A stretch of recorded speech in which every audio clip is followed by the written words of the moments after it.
Now we're going to talk about how to solve an equation that has an absolute value function in it, or an absolute value expression, which we have here. Remember our definition for absolute value. Absolute value of x is equal to x if x is bigger than or equal to 0, and minus x if x is less than 0. We basically, when we have absolute value here, we're going to have two cases. We're going to have the case where 3 minus x is bigger than or equal to 0, or we're going to have the case where 3 minus x is less than 0, and here's how we handle it. Case 1, 3 minus x is bigger than or equal to 0. If that's true, then here we have 3 minus x is equal to 2.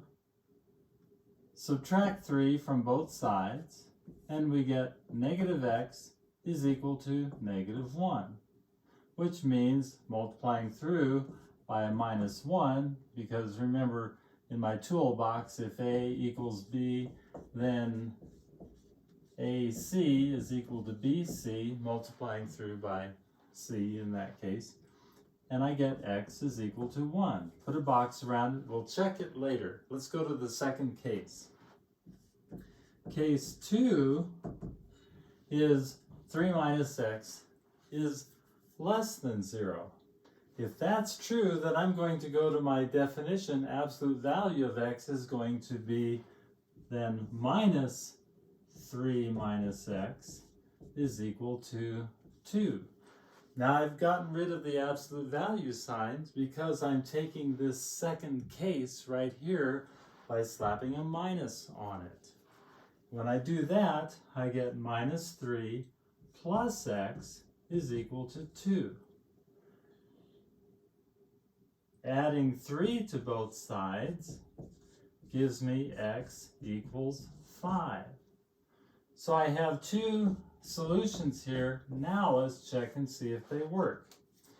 When I put x equals 1 into here, into the original equation, 3 minus 1 is 2. The absolute value of 2, sure enough, is 2. When I put 5 in for x, I get 3 minus 5 is a negative 2. The absolute value of negative 2 is a negative 2, which is positive 2. Sure enough. So with absolute value in my equation, I'm likely going to get two answers, but check them both to make sure that they work. Two answers. And they both work. 1 and 5 in this case.